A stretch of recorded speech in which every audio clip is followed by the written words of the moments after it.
Two Worlds, One Family by Dragon Translator, Chapter 14. Overwhelmed? They brought in the last 3 loads. Astrid and Stormfly led the riderless dragons back to their caves, so she could tell her father and his team they could come in. Hiccup and Toothless gestured for the twins and their dragon to walk to the side. Hiccup wanted to know what had happened. Before he could even open his mouth, the twins began speaking over each other. Hiccup held up his hands. "Whoa!" he said. "Calm down. I just want to know what happened." "We didn't do it," Ruff said. "Yeah, we were doing what you said. Please don't take our food." "I'm not. You guys brought the boars in like I asked. I just want to know how the nightmare got hurt."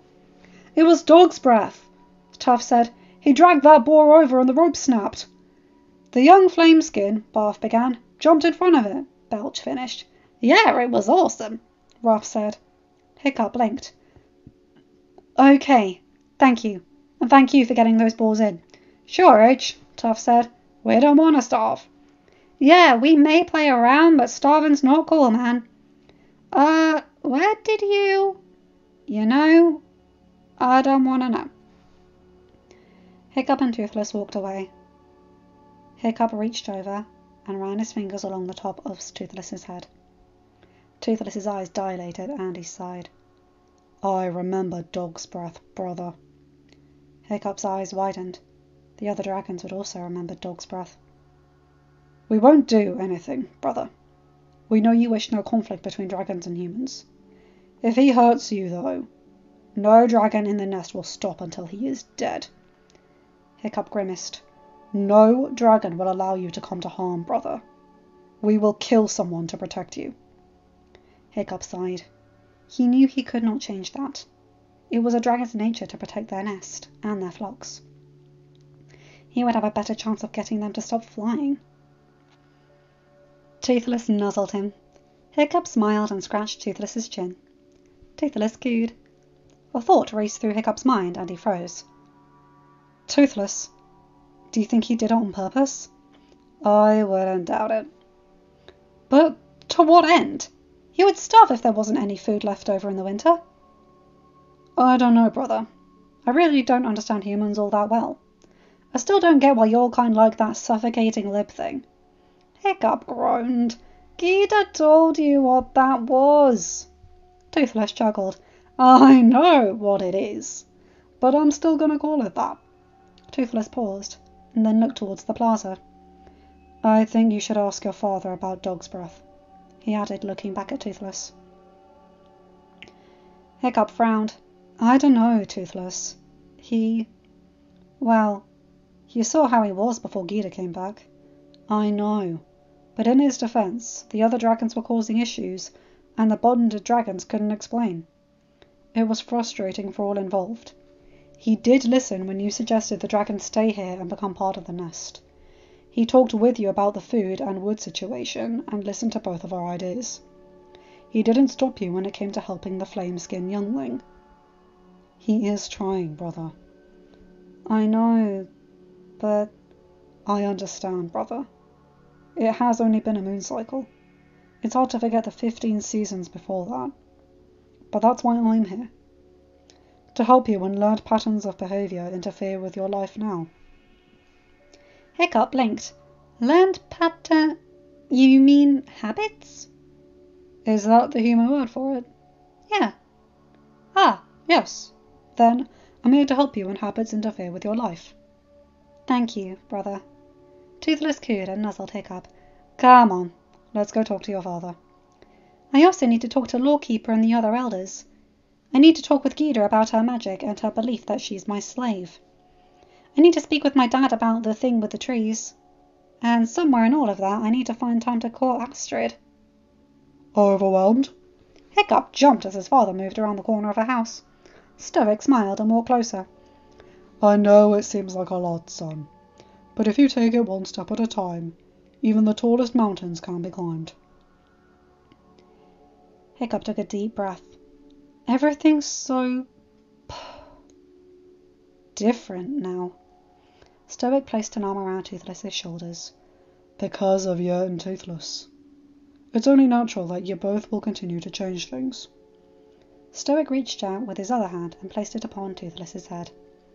You have each other, but you also have myself, and many more people and dragons, son. You don't have to do this alone. Not anymore. Hiccup smiled. Thanks, Dad. Anytime. Now, what did you need to talk with me about trees for? And why did you say Gita believes she is your slave? Hiccup sighed. The terror from Gita's home returned. He met us at Lawkeeper's Cave. When we got to Mr. Hofferson and his team, Gita asked me before giving him back his memories. She said I have full control over her magic. Dad, she's not my slave. I will not have slaves. Stoic smiled. I know, son. On that, you and I never disagreed. However, I think there's more to this than meets the eye. Did she say anything else? She said she'd explain it later. Then trust that she will, son. She hasn't done anything for us to distrust her, has she? No, but she did tell us something about the future. What? One of the Vikings on the team suggested we clear the forest, since we had so many dragons helping. She said it was a bad idea, and then gave reasons she learned in the future as to why. Even explained what we could regrow and plant trees. Stoic nodded. Good. We'll do that. I know I can't stop her from telling us all things that happened in the future. I just don't want her interfering with the gods' plan for us, with her knowledge. Teaching us about the trees isn't interfering. Oh, okay. Dad? I also spoke to the twins. They said Dog's Breath had the boar before it got loose. Stoic frowned. Odd. He shouldn't have been anywhere near the skinning stations. I removed him from the hunting teams when I got my memory back. Dad? No, son. Dog's Breath crossed a line no one on Bug should ever do. We are Vikings, and we are violent, and we'll fight. But no one tests a new blade on a child. Blades are to be tested in honourable combat or upon targets created for that purpose. Son, he could have killed you, and I would never know. Stoic's voice trailed off, and he shook his head. Dog's Breath has one chance, and only one chance, due to the fact his father was injured in the Red Death battle. Dog's Breath is the only able-bodied child they have currently. If he tries anything, though, tell me. I'll tie him to the mast myself and shove the ship into a whirlpool. I'll help.